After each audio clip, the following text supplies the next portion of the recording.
ایک روٹی والے کا واقعہ میں نے آپ کو سنانا ہے، اور یہ بڑے ہی مشہور و معروف بزرگ سے منسوب واقعہ ہے۔ حضرت ابو بردہ رضی اللہ تعالیٰ عنہ راوی ہیں کہ حضرت ابو موسیٰ اشعری رضی اللہ تعالیٰ عنہ کی جب وفات کا وقت قریب آیا تو انہوں نے اپنے بیٹوں سے کہا کہ اے بیٹو، روٹی والے کو یاد رکھنا۔ پھر یہ واقعہ خود ہی بیان کیا کہ وہ روٹی والا کون تھا۔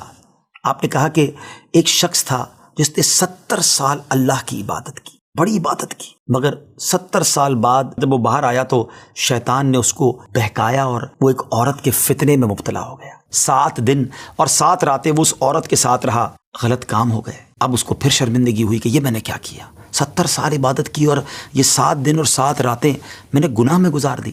بڑا شرمندہ، بڑا نادم، قدم قدم پر سجدے کرتا جاتا، توبہ کرتا جاتا۔ اب چلتے چلتے چلتے ایک مسافر خانے میں پہنچا تو وہاں 12 مسکین لوگ پڑے ہوئے تھے، لیٹے ہوئے تھے۔ اس نے بھی جگہ بنائی اور ان کے درمیان جا کر خود بھی گر کر سو گئے۔ اب رات میں ایک شخص آیا جو ان کو کھانا دیا کرتا تھا، روٹی دیا کرتا تھا۔ ایک ایک کر کے 12 روٹیاں لے کر آیا تھا، اس کو پتا تھا یہاں 12 مسکین رہتے ہیں۔ ایک ایک کر کے سب کو روٹی دینے لگا۔ وہ شخص جو یہاں آ کر اچانک بیچ میں آ کر لیٹا تھا، اس کو بھی وہ مسکین سمجھا اور اس کو بھی روٹی دے دی۔ لیکن ظاہر ہے کہ اگر ترتیب سے روٹی دیتے دیتے آگے آئے تو آخری نمبر والے کو روٹی نہ ملی، کیونکہ یہ تو 13 ہو چکے تھے۔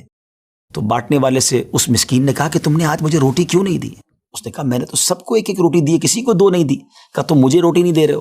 بہرحال وہ ناراض ہو گیا کہ ٹھیک ہے، پھر تم اگر یہ سمجھتے ہو کہ میں بددیانتی کر رہا ہوں تو میں تمہیں کچھ بھی نہیں دوں گا۔ یہ کہہ کر وہ شخص تو چلا گیا، مگر وہ مسکین بیچارہ بھوکا رہ گیا۔ اب وہ شخص جس نے ابھی توبہ کی تھی، پہلے 70 سال کی عبادت بھی کی ہوئی تھی، اس کو خیال آیا کہ میری وجہ سے اس مسکین کو روٹی نہیں ملی ہے۔ بھوک اسے بھی بڑی تھی، مگر اس نے وہ روٹی اسے دے دی۔ شدید بھوک لگی ہوئی تھی، رات بھر بھوک میں تڑپتا رہا اور اسی بھوک کے عالم میں صبح اس کا انتقال ہو گیا۔ حضرت ابو موسیٰ اشعری رضی اللہ تعالیٰ عنہ فرماتے ہیں کہ جب یہ شخص اللہ کی بارگاہ میں پہنچا نا تو ایک پلڑے میں اس کی 70 سال کی عبادت رکھی گئی اور ایک پلڑے میں وہ 7 دن اور 7 رات کے گناہ رکھے گئے۔